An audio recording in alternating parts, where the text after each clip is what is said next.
पहाटेचा चमत्कार या पुस्तकाचा थोडासा सारांश आपण इथे पाहणार आहोत. आपल्या शरीराचे वजन योग्य प्रमाणात असणे हे अतिशय महत्त्वाचे आहे. प्रमाणाबाहेर जास्त वजन असणे हे विविध रोगांना आमंत्रण देते. अधिक वजन असल्याने आपल्या शरीरावर ताण येतो.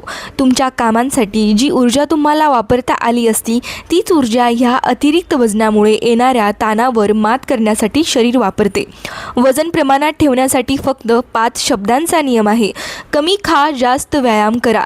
महान माणसे पोषक अन्न खातात आणि खूप पाणी पितात. त्यामुळे त्यांच्यात खूप ऊर्जा, खूप उत्साह असतो. खास करून त्यांच्यात खूप मानसिक ऊर्जा असते जी त्यांना अधिक काम करण्यासाठी आणि जास्त पैसा मिळवण्यासाठी उपयोगी पडते. एका वेळी एकच सवय स्वतःमध्ये बाणवण्याचा प्रयत्न करा. जर सगळ्याच सवयी एका वेळी स्वतःमध्ये बिंबवण्याचा प्रयत्न कराल तर एकही सवय तुमच्यात रुजणार नाही. तेव्हा घाई करू नका. सावकाशीने पण सातत्याने पुढे जात राहा. साधारणपणे 20 ते 30 दिवस सराव केल्यानंतर एक सवय आपल्यात रुजते. संपत्ती निर्माण करण्यासाठी आवश्यक अशी एक सवय आपल्यात महिन्याला 1 ह्या वेगाने रुजू शकते. म्हणजे एका वर्षात अशा 12 सवयी आपण आत्मसात करू शकतो. उदाहरणार्थ बरीचशी महान श्रीमंत माणसे सकाळी 6 वाजण्यापूर्वी उठतात. म्हणजे त्यांच्या पहिल्या भेटीच्या वेळेआधी 3 ते 4 तास ते अंथरुणातून बाहेर पडतात. सकाळपासूनचे त्यांचे वेळापत्रक ठरलेले असते.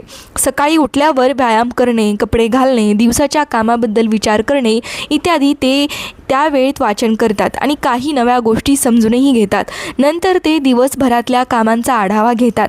सर्वसामान्य माणूस दिवसातला कॉफीचा पहिला कप पीत असतो तेव्हा श्रीमंत माणसाची कामाला सुरुवात झालेली असते. ही सवय तुम्ही अगदी लगेच आजचा आत्ता आपलीशी करू शकाल.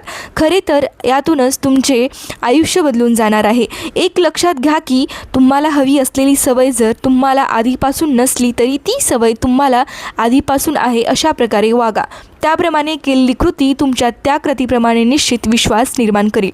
जर याच्यानंतर असं ऐकायचं असेल तर चॅनलला व्हिजिट करा आणि तिथे याच्यानंतरचा जो काही पार्ट असेल तो ऐका. जरी पुस्तके वाचण्यासाठी आपल्याकडे वेळ नसला तरी पुस्तके ऐकण्यासाठी प्रत्येकाकडे वेळ असतो. चला तर मग भेटूया याच्यानंतरच्या पार्टमध्ये. तोपर्यंत बाय.